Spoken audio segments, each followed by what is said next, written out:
That's Sodapup. Hello, and welcome to the Sodapup Enrichment Lab podcast, where we speak to experts, authors, practitioners, and brands about canine enrichment practices. Join us as we learn from our guests how to help our dogs lead a happier, healthier, and more enriched life. And now, here's your host, Chris Chandler.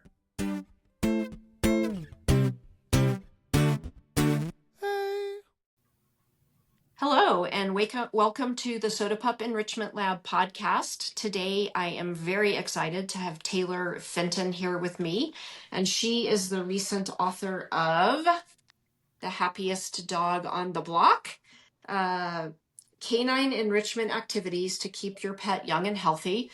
I'm super excited to talk about this.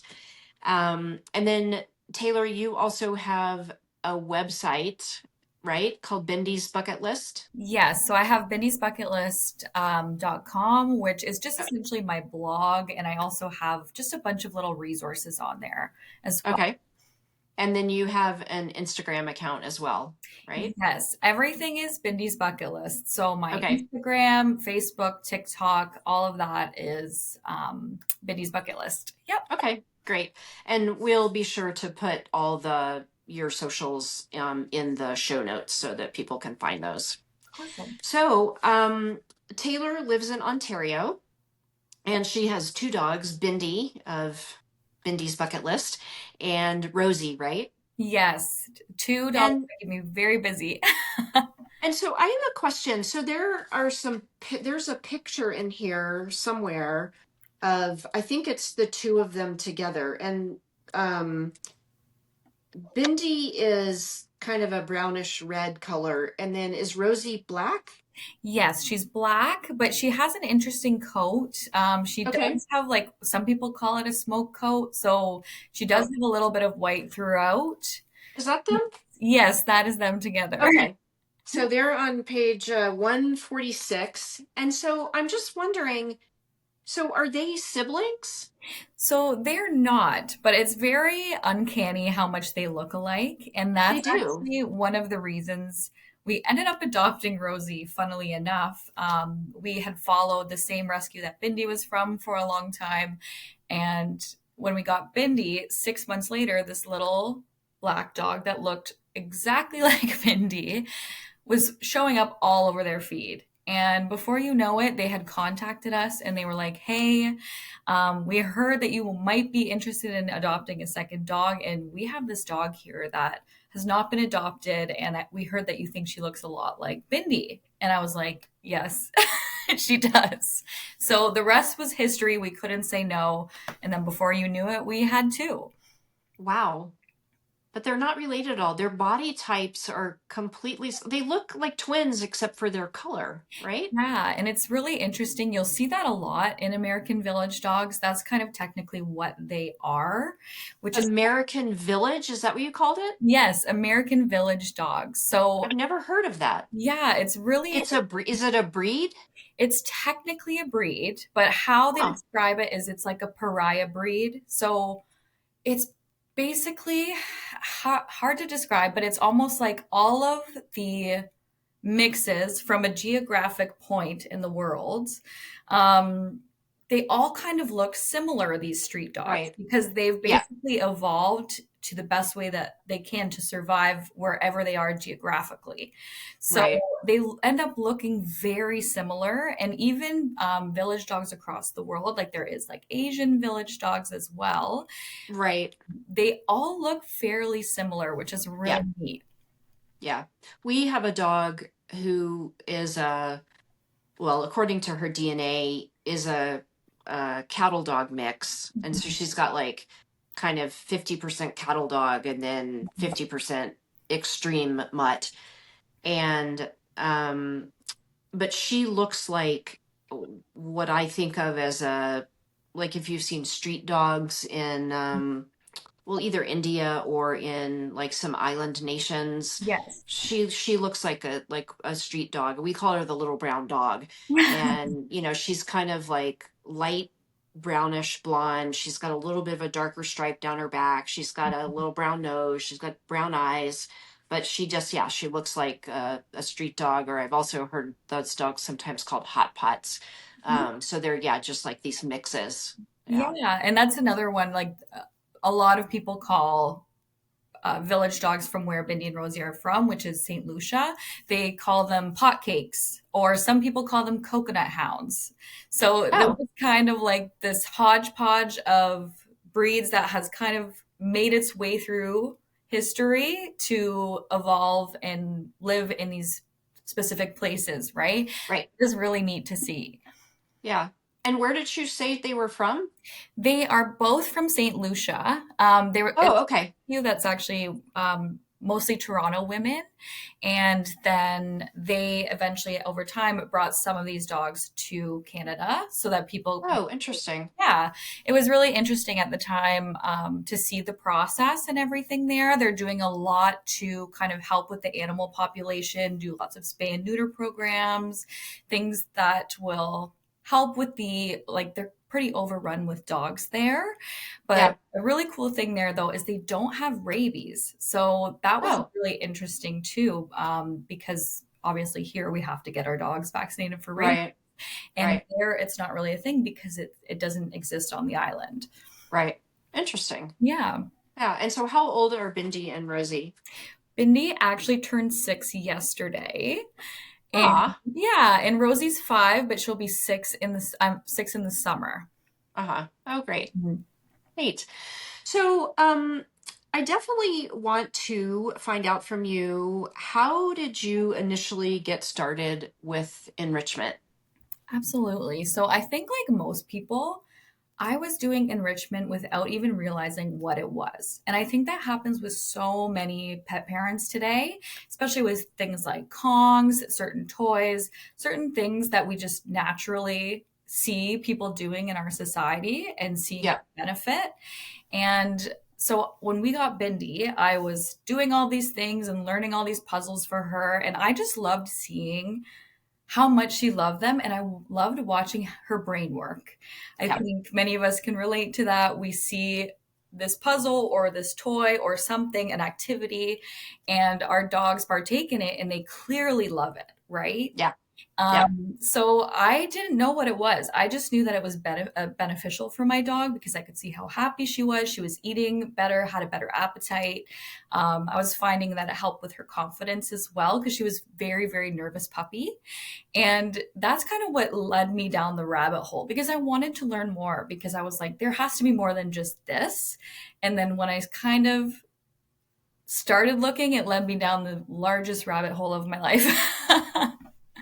And so generally, how did you start to learn about enrichment, and what are the rabbit holes that you went down, or where were the rabbit holes? For sure. So I originally started like following different accounts, seeing what people were doing with their dogs. But then I was like kind of starting to make my own puzzles and things with stuff I had around the house because so many of these things were very expensive, right? Some of these Hmm. toys, some of these games. And I was like, okay, is there a way that I can make them at home? Right. And then once I learned the term enrichment, that was like a huge, huge pivotal point for me. Once I could understand and see that there was a term attached to it, that's Hmm. when I began tons of research. So, my university background, I love to dive into studies and read studies. So, that's where I started. I just started basically looking up scholarly articles, and the amount of studies on enrichment is so huge. Like, it is a vast, vast, just really cool space because I think a lot of people think that enrichment is this new thing, right? They see it online Right. now, they see it in social media circles, but enrichment has been around for so long. This is not a new term, this is not a new idea. This is something that many animal professionals have been researching and looking at for years due to the benefits tied to it. Right. Well, and correct me if I'm wrong too, but my understanding is that at least a large portion of the understanding about enrichment started in the zoo community, right? Yes. So enrichment programs are huge in zoo communities, and it's really neat actually. I'm about an hour from Toronto, and the Toronto Zoo has a very big, very in-depth enrichment program, and they even talk about it on their website. And Oh, neat. yeah, it's really cool. And many zoos have the same because it's very interconnected with the welfare of their animals, right? So to keep Hmm. animals happy, healthy, basically it's like a pillar of that, right? Right. So I think that's the really cool thing about enrichment as well, is when you start to realize that it's not just with dogs. It can really span across species, and it's really neat to see in zoo programs like you mentioned what they pick for different animals as well. And I did a series on that a while back because I thought it was so cool to see Huh. the different things that they would pick for different animals. Yeah. Well, that's great.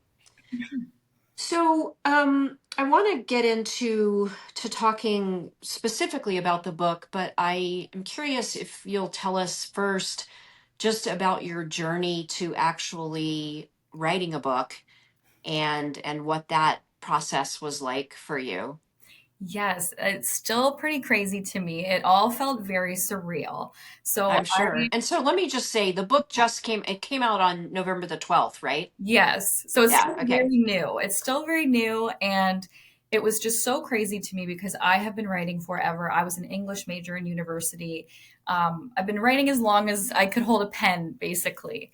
So with Bindis Bucket List, I have so much written content. I do things on Instagram, Facebook.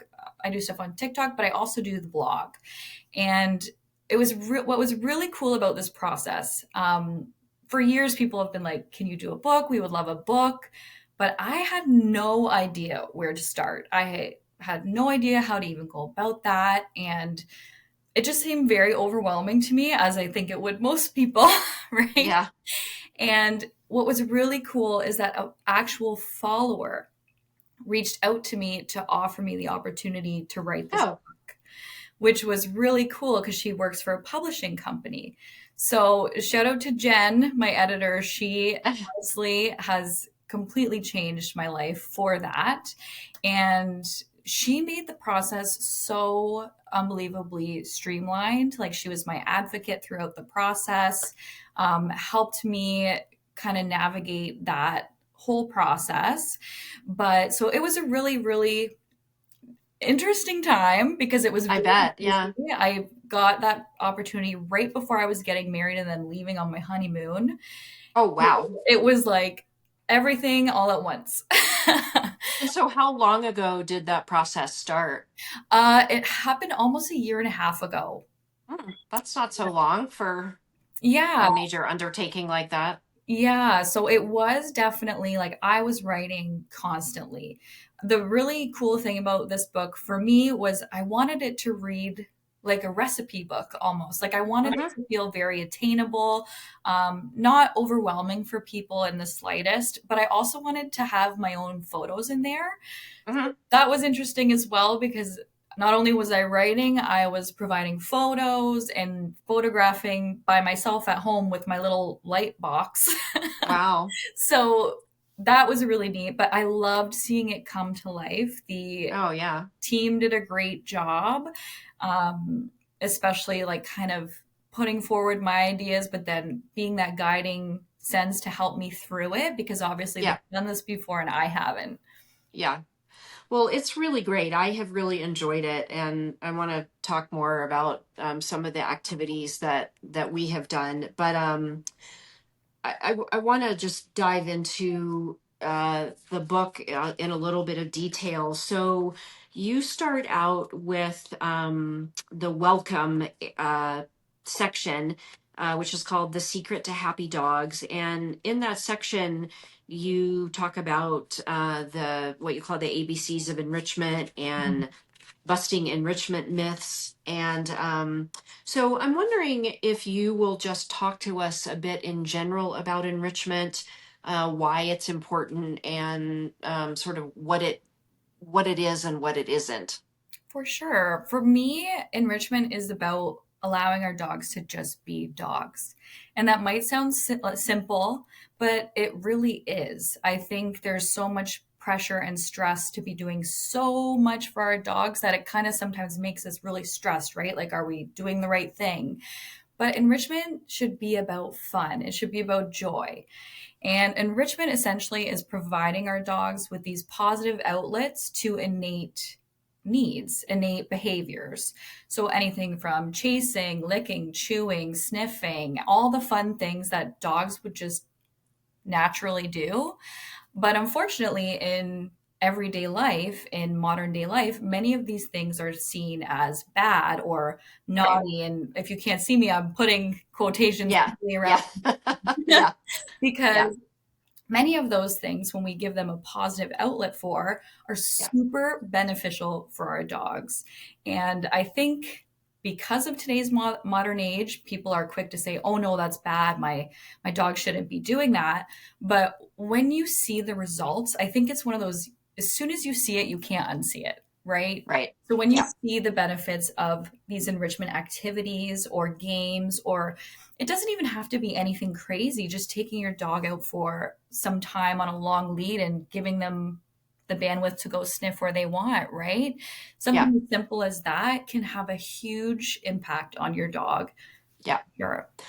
So a lot of what I really love about learning about enrichment in general and what you just said is that, there are so many activities that are normal for dogs in their, wild environment, like digging or chewing, for some examples. And that if we don't give them outlets for that, then they may end up, like digging up your flower bed. Mm-hmm. And to us that's bad because we don't want them to dig up our flower bed, or they eat the couch cushion, which of course we see as bad because we don't want them to eat the couch, but those are normal behaviors for dogs. And so what you're talking about and what the enrichment community is talking about is how can we give dogs outlets for their natural behaviors that don't get them into trouble with us. Yeah, that's exactly it, right? It's kind of like shifting the mindset. And I love that you bring up those examples because that's exactly it, right? If we don't necessarily give our dogs these outlets in a safe and positive way, dogs are going to do what they're going to do. And in many cases, they're going to make their own outlets, right? So I'm like, would you rather this be happening in a safe, fun way with something that they can have? Or would you rather them take it out on your shoes or your couch or something like that, right? Yeah. So yes, you're totally spot on. Yeah. So your book offers a variety of types of enrichment. So can you just talk a little bit about the different sort of categories of enrichment that you address? For sure. So I wanted the book to have more than just food enrichment. The reason being is because food enrichment is something that we see so often with dogs. And I'm not saying anything negative about it. I think there are so many great ways to incorporate food-based enrichment into our dogs' lives. But it's often one that people gravitate towards because they can see the instant gratification, right? Your dog's so excited when they get a treat and their tails are wagging and they're excited.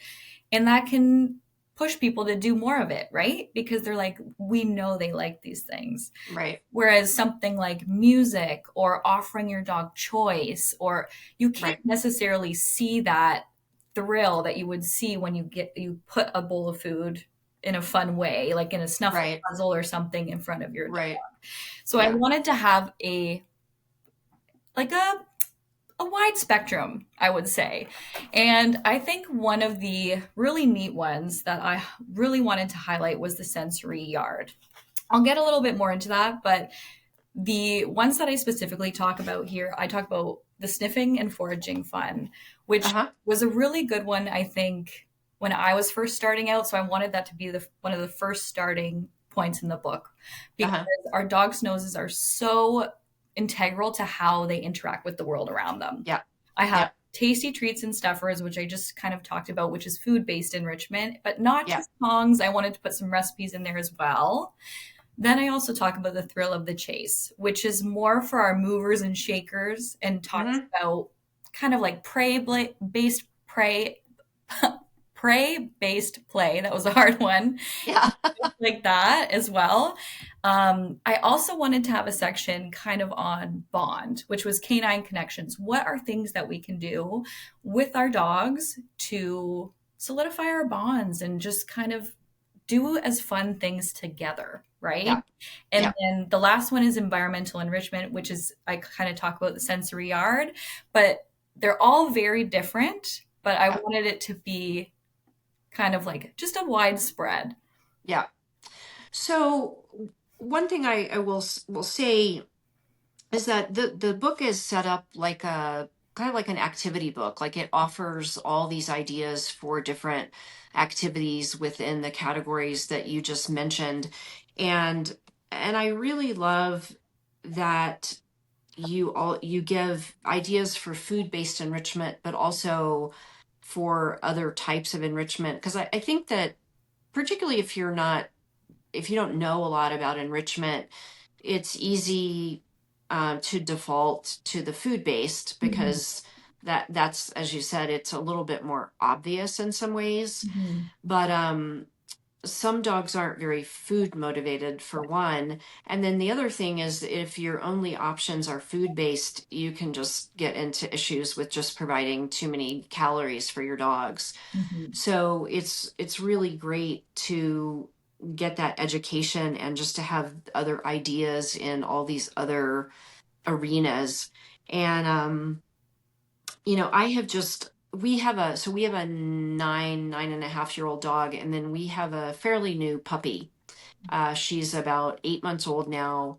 We've had her for about 2 months, and as puppies are, she's very busy, and we have just learned that she's pretty much 50-50 herding breeds and then kind of like hunting breeds. Mhm. And so she's pretty high energy, both just because she's young, but also because of her genetic heritage.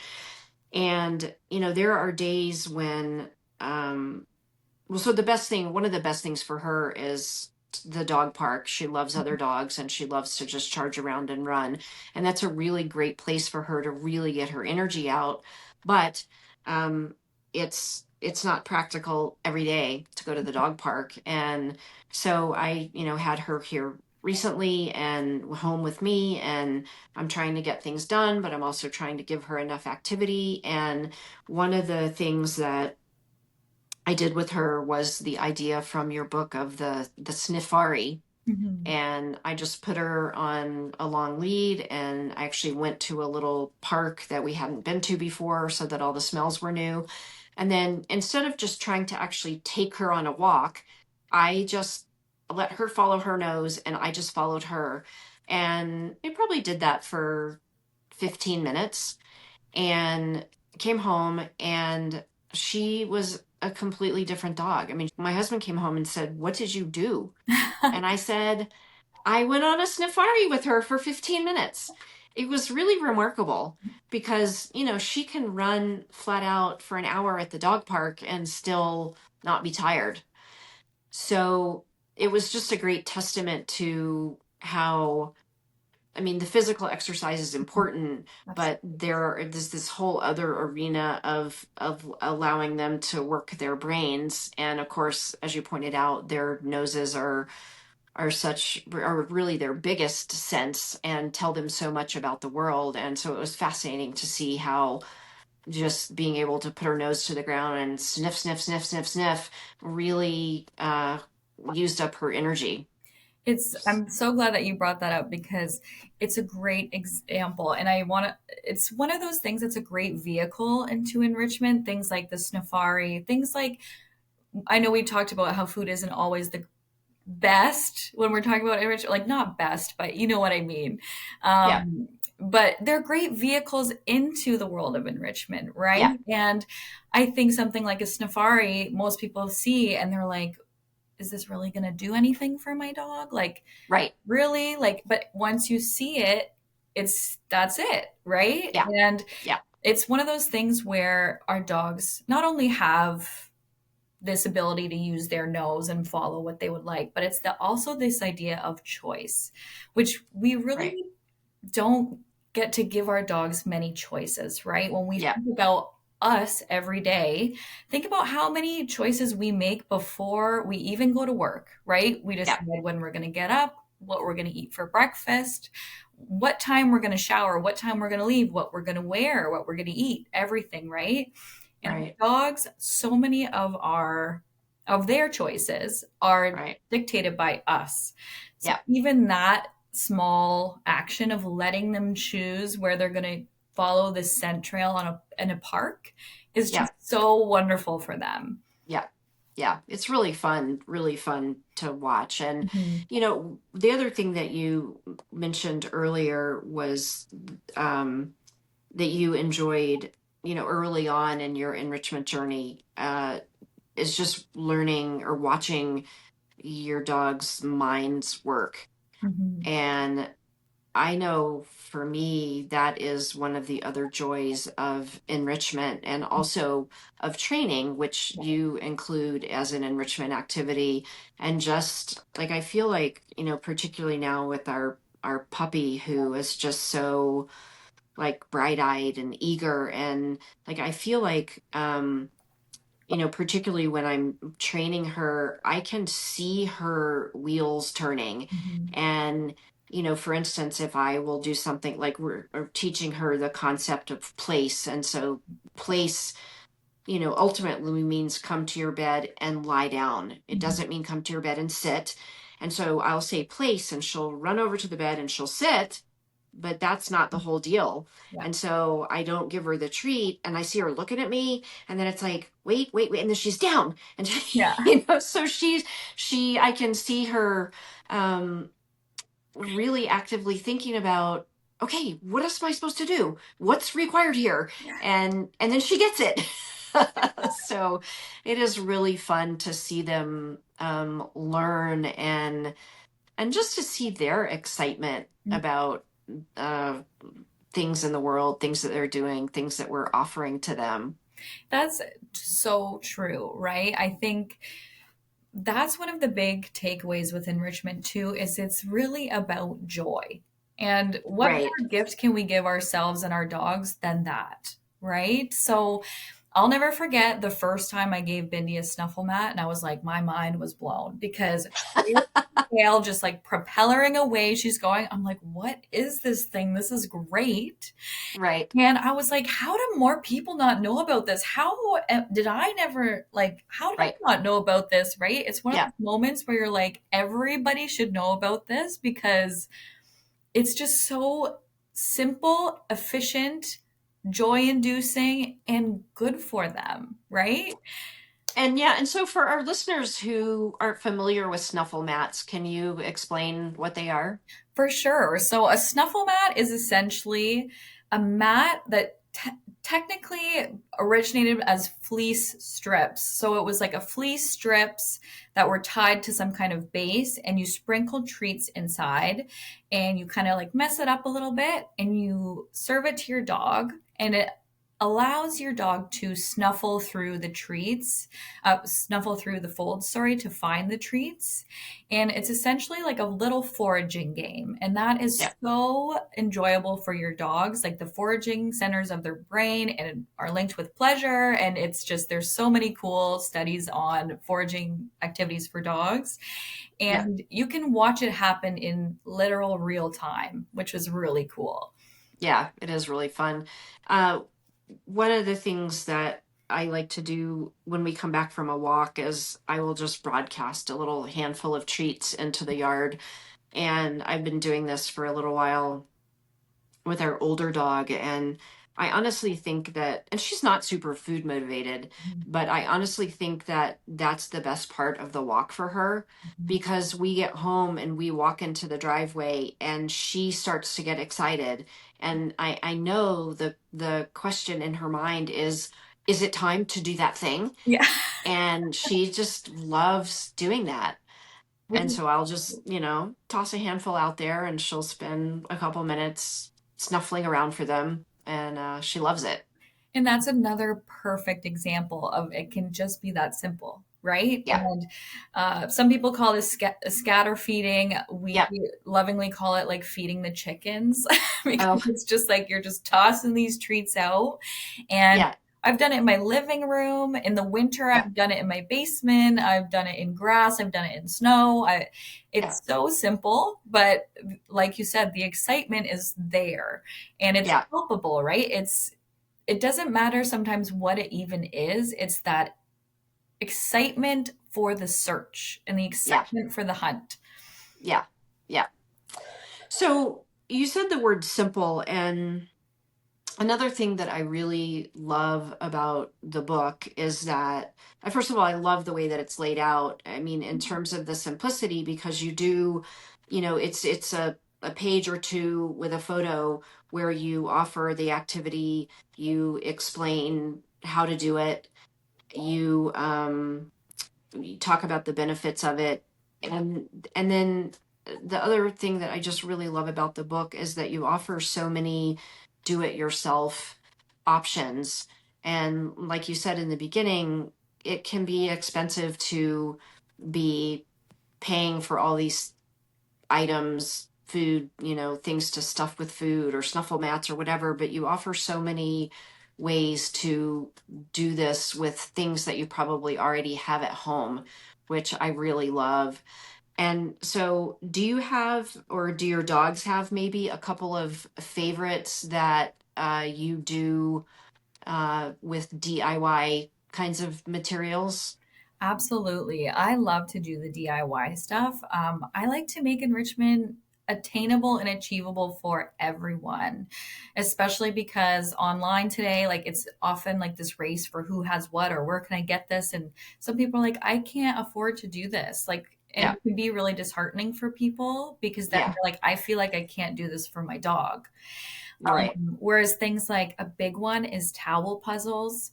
They are one of these starter kit things I always talk about where you already have towels at home, they're washable. You probably have a few like that are on their way out, maybe beach towels, even that it doesn't matter if they get a little funky.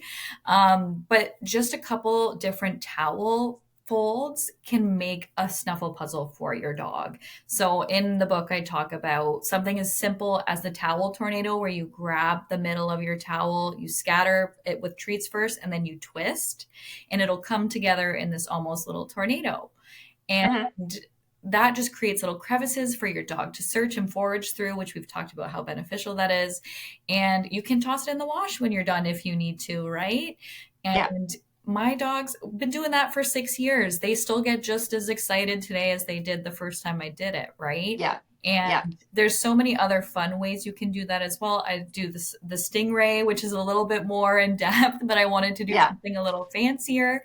But yeah, stuff like that, or using things like muffin tins to freeze treats or do preference assessments or fun little things like that. You can also put like little tiny tennis balls to cover things, which that's a great one for puppies, especially getting used to just the different sounds of the metal clinking with things, hmm, different textures. But my dogs love snuffle games. So snuffle game DIYs are a big one for them. great. I cannot wait until the warmer weather because I am really looking forward to the, I think you call it some sort of fishing game where Oh, with the mhm. kiddie pool and putting something like things frozen in ice cubes in, because both of our dogs really like water. So I am looking forward to trying that out once it gets warm again. Yeah, and kiddie pools are very versatile. I don't think most people realize that. Maybe it's just because I'm Canadian and I get really short summers. So it's like when I have this giant kiddie pool, I'm like, what else can I do with this, right? Can I bring this inside for something neat? So we love doing like water play stuff in the summer on our back deck or in the backyard. Yeah. And something like throwing the treats inside. Weirdly enough, my dogs love edamame, like the little edamame Oh, beans. So we would just toss edamame beans in there and they get so excited. Toys. I even have like a little solar it's like a little solar fountain that's for a bird bath, to be honest, but Oh, yeah, yeah. it's I have seen those before. yeah, Yeah. and they love it. And then in the winter, I'll move it inside and use it for things like a ball pit. So I had previously bought like I think 200 ball pit balls and put it inside my kiddie pool. And they had a blast. I really want to do it again because they genuinely, like, I would find balls all over my house, everywhere, at any given time, but they just were thrilled. That's so funny. So we have recently found that our puppy, this is kind of like kids on Christmas morning, you buy them the expensive present, but really what they want is the box. And she has just had a heyday just shredding cardboard boxes. Mm-hmm. And she just shreds them all over the living room, and then we just pick it all up and put it in the recycling bin. It works great, right? It really, Yeah, things like that, it doesn't have to be hard, doesn't have to be expensive, doesn't have to yeah, be something really, really labor intensive to be yeah. fun. And it's funny that you say that because that's what my husband did literally the other day. He had to break down a couple boxes for the recycling. So he just brought the dogs into the garage and they broke it all down for him. And we had a great time. And you know what? We have a great time too. As much as I talk about them having fun, Yeah, seeing them get the zoomies and be all excited and be clearly so visibly thrilled is yeah, exciting for us too. So yeah. it's just like this group fun, basically. Yes, for sure. So, what kinds of things should people consider when they're offering enrichment to their dogs? This is a great question because it is very much dependent on the dog in front of you. I always say that because some people are stumped, for example, when they give their dog like a stuffed toy and then they turn their nose up at it. They're like, what? I thought every dog was supposed to love this. Or if you give them a new activity and they seem uninterested, our dogs have preferences. So you want to keep that in mind as well. But we also want to remember that dogs don't just know exactly how things work, just like we wouldn't, right? Right. And a lot of dogs do require some kind of help in the beginning of some sort. So, giving them some positive encouragement, showing them how things work, or doing, I call making it rain. Like if they start to get the hang of something, just like throwing extra treats as a reward to say, this is good. Yeah. Things like that as well. Right. Another big thing too is just being mindful of the size of your dog and their demeanor as well. For example, some enrichment things are huge when you think about something like a Chihuahua or a smaller breed. So bringing things down a bit for Right. size and ability needs as well. Yeah. But yeah, and demeanor, I have like Bindi was such a nervous puppy. So things like even walking across hardwood floors was like very anxiety inducing to her.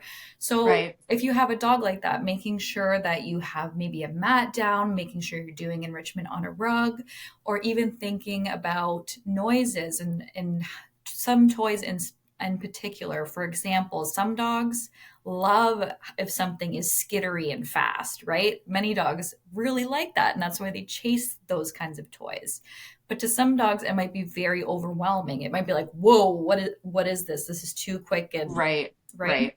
So just being mindful of your dog and being able to just kind of go with the flow and monitor and modify it accordingly Yeah. when you make those observations. Yeah.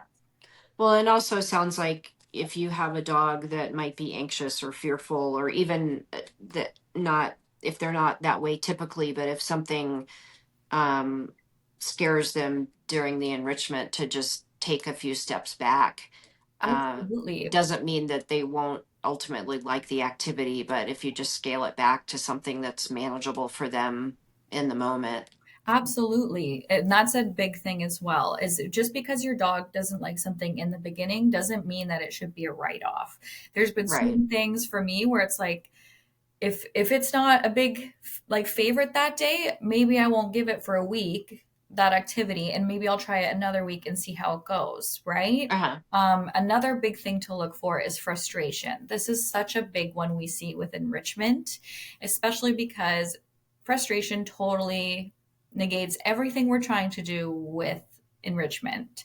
And unfortunately, there's this big push lately that everybody wants the longest lasting enrichment. And I get this entirely too, right? Because people are like, oh, I have a Zoom meeting. I want to keep my dog busy. Or maybe the baby has to go down for a nap. And I just really want to make sure my dog isn't barking. And those are all totally understandable. And we've all done it, right? We've all wanted to Sure. take a moment for sure and be able Yeah. to make sure that our dogs are okay as well. Yeah. But it's somehow become this theme that longer equals better, right? Right. Longer time frame or more difficult equals more enjoyable, and that really isn't the case. Some of the Yeah. fastest games, some of the shortest lasting can be some of the most enjoyable for dogs. For example, like shredding a paper bag, right? That might be like, what, 2 minutes, but your dog is going to be thrilled the entire time. Right. Right. So that doesn't mean to write off those options as well. But Right. with the longer ones, of course, come the option of frustration, right? We have to be really mindful of that, because when we up the difficulty, we want to make sure that our dogs are ready for that or have the proper help if they are getting frustrated. Yeah. So one of the things that we have done with our lick mats is to do lick mats that have differing levels of difficulty.